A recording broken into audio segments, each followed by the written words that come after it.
Alzheimer'S, What They Forget to Tell You, episode 57, I think, or 58. I'm not sure.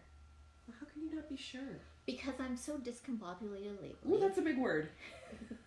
So, I don't know. I'm not sure. I'm not 100% sure. Well, how can we help you not be discombobulated? See, what I normally do is I have like a whole thing where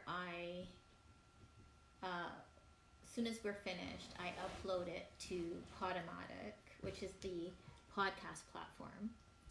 And so then I'm always aware of the number because I have to upload it. And I haven't been doing that, been slacking. Slackers. Because I've been updating my book, and that's what we could talk about. I'm updating my book, and it should be done this week on Amazon. I'm doing it on the ebook format. Oh, there's an ebook. So it's just a little bit difficult because it's like I have to teach myself all these things. I'm not a publisher. You're not? No. Hold on, wait. So there's actually something you don't do? No, I don't. Well, now after this, I can add that to my list. But no, I do not know. So I'm teaching myself as I go. There's it's different formats, and it's a lot of work. So? Hi. Hi. Hi. We're back. Welcome back. You have the bun again. I do. The bun is back. The bun is the back. Messy bun. Well, it wasn't so messy today, but I don't know. It's back.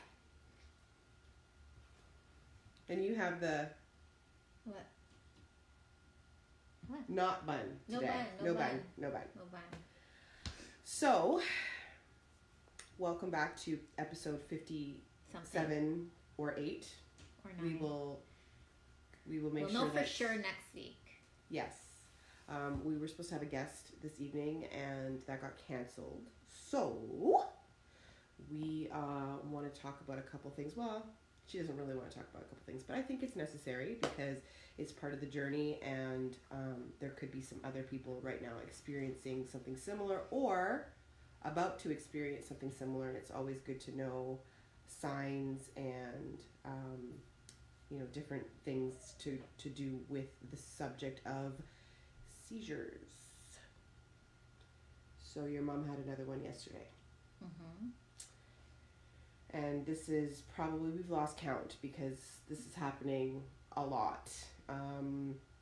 Again, for our newer viewers, her mom, my aunt, is in palliative care for year number 3, and she's been dealing with this disease going on 19 years.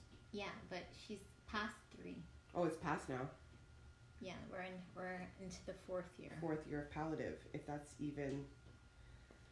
Well, obviously it's something because she's in it. So, been experiencing a lot of different seizures, or I should say, are they similar? Is each seizure different? I don't know how this works. No, I guess because there's different types of seizures, and I think people are just assuming it's the the convulsive seizures. She doesn't have those, so they're very mild, and it doesn't last very long. But it's still in her state, she's probably 50 pounds if she's that. So it's always concerning if she has one, right? Because it could be her last one. Okay. So, Yeah, that's never an easy thing to watch or even, just know that that's happening. I mean, okay, so I guess maybe we can touch on a couple things for people like myself who don't know much about someone experiencing a seizure. How do you know the onset? How do you know you don't? It just... I think typically you could do that in a person that's doesn't have dementia, because you can ask them questions. Probably the best person probably would be to ask Monique, because I think her daughter suffers from that too. Okay. But typically, I think you can ask, what do you experience before? What do you experience after? You can kind of diagnose that way. But with someone who's nonverbal, it's very, very difficult to. Well, you don't know. They come at different times, so it's not even a set time. It's sporadic. It could be a couple months she cannot have any. She could even go for longer periods, and then all of a sudden she's having them. And now it just seems, it's weird because she is The one medication she is on, and that's because her palliative care nurse suggested it, is like a anti-seizure medication. So it's just weird that she's even having seizures on an anti-seizure medication. Okay, so if she wasn't taking the medication, what is it? Just she would just be having more of them? I assume so. I'm not sure. Okay. We have no way to know because she can't she can't dialogue, right? So, it's just guessing without information. And at this stage, really, it's just to make her comfortable because you don't want her to experience a seizure. But I mean, really, we're not trying to diagnose and, Yikes. Okay, so, and again, there's no way of, communicating with her to find out if she's in pain or distress or, but you have said that after a seizure, she seems to be very tired. Oh, yeah. Extremely knocked out. Like, even yesterday, like, very weak. Weaker than normal. Like, she's already, like, weak. But, yeah. Okay. And how long generally do they last for? Less than a minute. Okay. So they're over quick, but it's just... very traumatizing. Yeah. Yeah. Mm-hmm. Okay. So on to the next thing. Well, my little one upstairs is having his own little meltdown, but it's okay. Brother and sister up there trying to save the day. Foundation. What's going on with the foundation? I haven't talked to you about that in a little bit. So this last that's a lot of things. Like there's a lot of moving parts in the background. So trying to multitask. Trying to get, I sourced out a spot and it was just trying to figure out what it's zoned for. So I found out today. So the things that I'm thinking about putting in there are a go. So hopefully I might be signing the lease next week. Okay. And it's in Georgetown. Yeah. So for all of our viewers, Brampton, Mississauga, Georgetown, Orangeville, Milton, GTA. Yeah. Halton and Peel. Okay. Yeah. And what for now. But that doesn't mean, whatever we put in there, it doesn't mean you can't access it. Right. Right. Okay. And tell us more about what is involved. Like, what is it? What is your vision? What is this going to be for the viewers that don't know what it is that, you're putting together here? Well, I'm trying to, so basically, as much as my mom has Alzheimer's, there's a lot of places that deal with Alzheimer research and day programs and somebody to help the actual person suffering from the disease. And yes, I said suffering. Keep going. So what I'm trying to do is instead of focusing on the person that's suffering with Alzheimer's, is to focus on the person that is taking care of them. So for caregivers, there's different types of caregivers. Obviously, there's formal, which I am not a formal caregiver. A formal caregiver typically is somebody who's paid to look after a person that has an illness. And in this case, let's say the person that has dementia or Alzheimer's. I'm not a formal caregiver because I don't get paid. I'm an informal caregiver. So this place would be for people who are informal caregivers and formal, if you need resources, because there's a lot of fallout that happens, especially with dementia, because it's a brain disorder, it's a brain disease, and it's very challenging, especially in the beginning, because a person they don't understand what they're doing and their behavior is extremely challenging. They'll ask questions over and over, they're very repetitive, they can wander, they can be aggressive, apathetic, that could all be in one afternoon. You can experience all of that. And so on a caregiver, it's extremely challenging to deal with that behavior, and harder, more so, of course, if it's a spouse or, your parent, it's very, very, very challenging.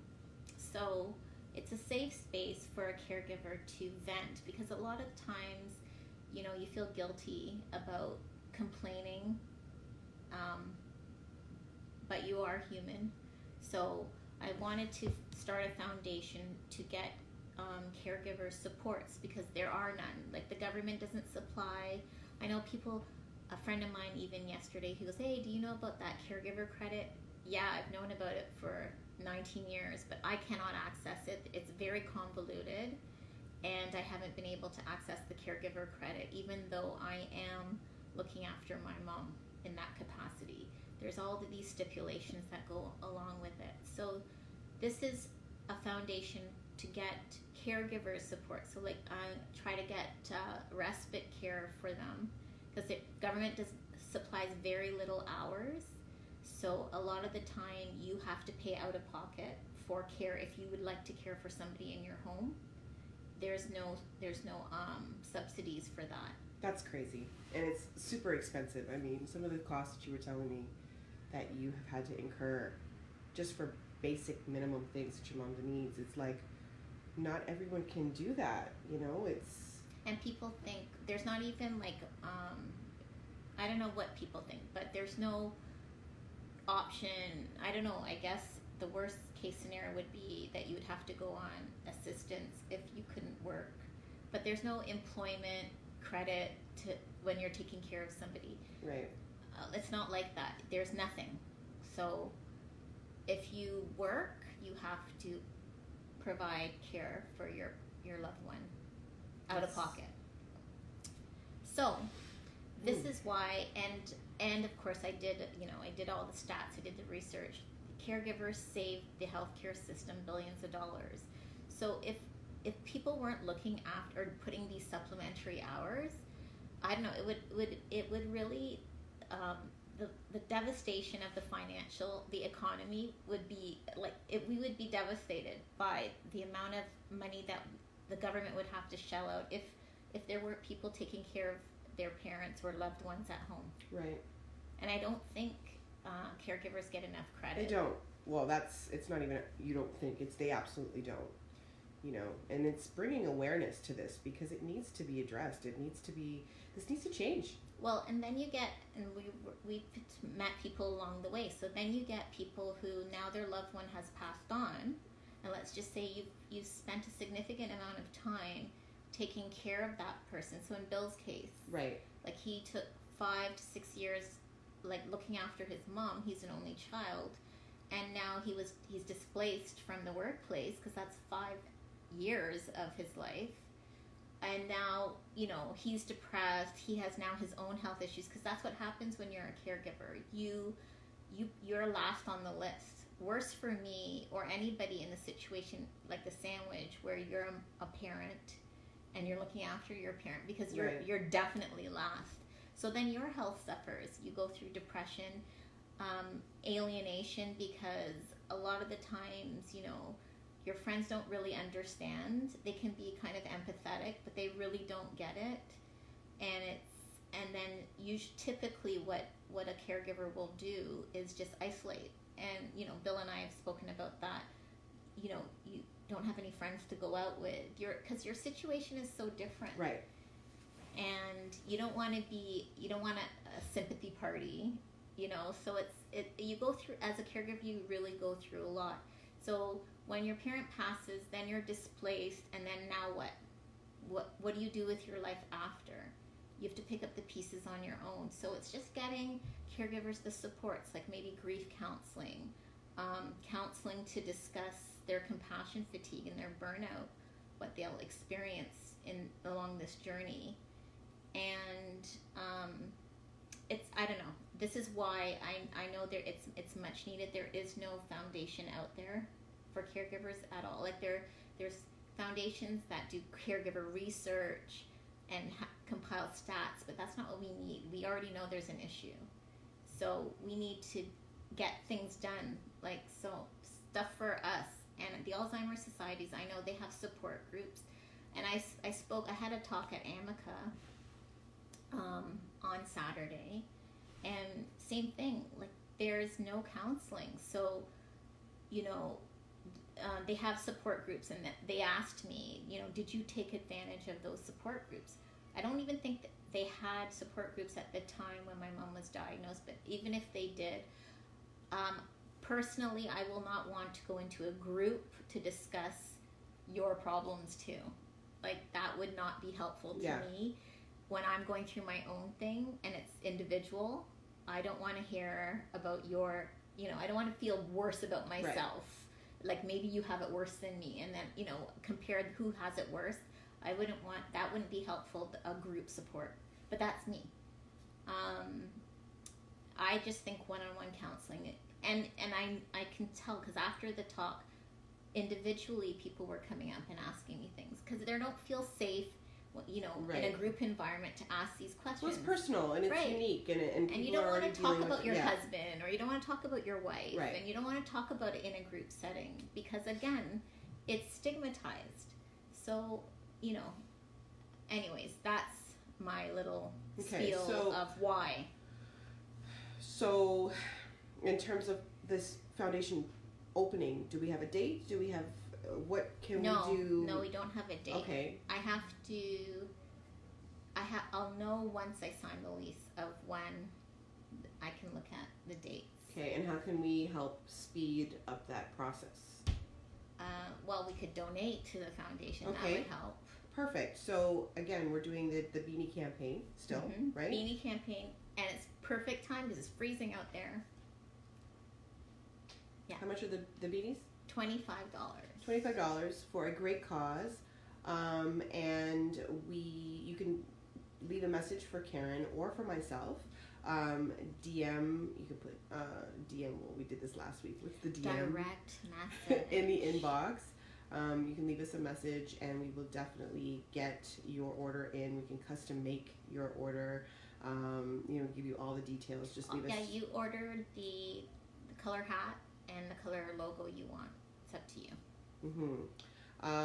Outside of that, is there any other way that people can donate if they just want to help out a great cause? On the Reinvent and Restore Facebook page, there is the foundation link of our platform that we're using, chuff.org.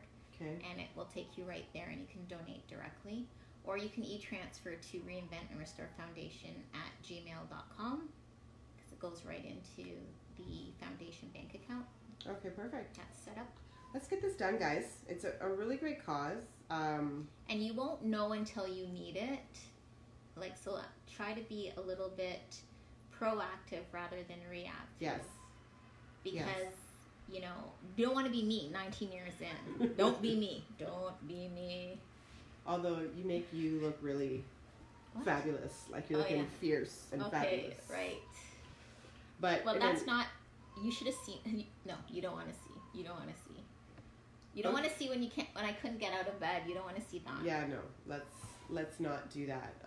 So we're gonna cut it short today, just because there's things going on, and we need to talk about a couple things off camera, and the little one is needing some attention as well. Why don't you bring him down? Why don't I bring him down? Since And in the meantime, why don't you allow or maybe fill in other ways that people can donate, or give the viewers. I want this campaign to get once I get the book, I revised my book. So my original book, Alzheimer'S, What They Forget to Tell You,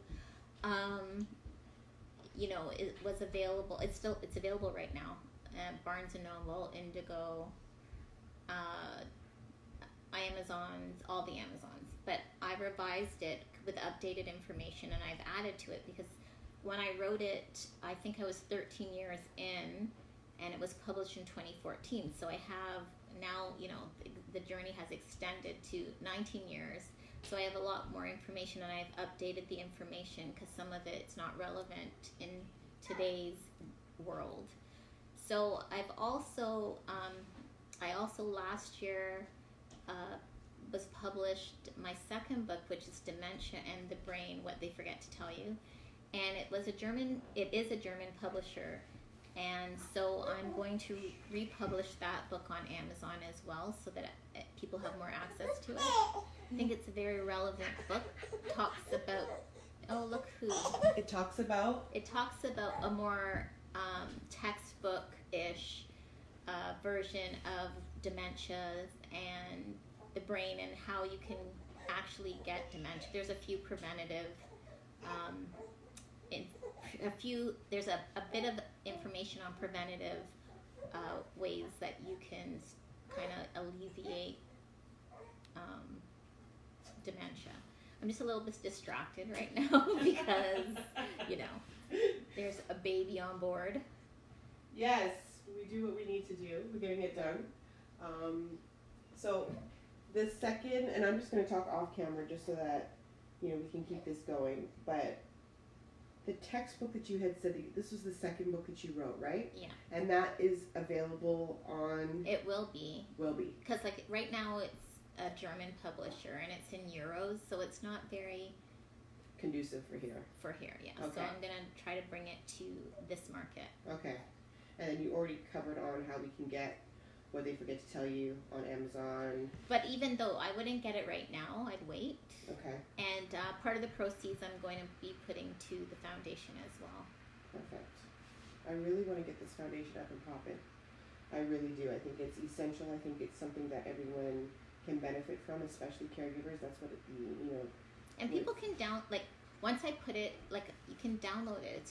It'll be $2.99 to download the ebook. Ah. So I don't even know how that works because I'm one of those You get it. You just download the app, the Kindle app, on your iPad. Okay. And then you can read books. So instead of just going and buying the actual physical copy, you can just do it on your iPad or your phone. That's the new way now. Wow. Yeah. Get with the times. Right? I'm still in the dinosaur ages. Well, I don't know. I like a physical book myself. I like to touch. I like the tactile. So. Yes. Okay. So we're almost ready to do our big... Are you going to make a debut? Yeah, I think so. Okay. I'm just trying to put some food in him so that he doesn't look like he's going to freak out. The things we do, right? Okay. I think we're good. I'm sorry I'm so blah today. I feel very blah today. And that's because, every day it's a day-by-day situation with my mom. So, I'm always just on that prep mode of, I don't know how much longer she can really withstand this disease. She's just skin and bone right now, so it's very heartbreaking. And anytime there's something like a seizure, it's even, you're just very heightened. So that's how I'm feeling. I'm feeling a little off. Yeah, I can tell. It's okay. We get it. All right. Well, here's the newest member of our team. Sorry if he spits up. I just tried to put a little bit of food in him so he wasn't so grumps. He's looking at himself. You say hi. This is the little guy that was in my belly. You say hi, baby. Say hi. Yes. Hi, big boy. So this was the little one that was making noise upstairs, and in our... He looks like he's really looking. I think he is. He's really... You say intense. hi. Yes, so it's funny because I think some of our viewers watched his entire... You were in labor. You know what? We did a podcast. And you were in labor. And the day later, he was born. So I literally was in labor. But I found out that I was pregnant with him, I think a day before we did, I don't remember the number of the podcast, but yeah, this entire journey of his life, his creation was during last year's podcast. So that's kind of cool to be able to look back on. But this is the little man. Yes. Hi to everybody. Hi. Don't eat my finger. Okay. So on that note, I'm going to feed him some more because he's still grumpy. But not on camera. No. That's another show. Yeah, we're not going to pull out a boob right now. Thank you guys for the support and continuous, shares and comments and stuff. It's very appreciated and it never goes unnoticed. So we're grateful for that. Say hi to Auntie. Yeah, hi, Auntie. Yeah, you can hiccup. You're drunk. Say hi, Auntie. Are you? Yeah, you What's are. always staring at you? I know, you can't help it. It happens to the best of us. Yes. So feel better, Auntie. I know. You want to talk now? Okay, we'll save it. In about 15 years, Actually, this is my debut. you can make it. You This can is make my it debut. All right. Anything else you wanted to add? Nope. We're good to go? Good to go. All right. So we'll see you guys next Thursday. Same time, same place. Be well, be blessed. Thanks for tuning watching. It'll be better next week. I promise. All right. Bye.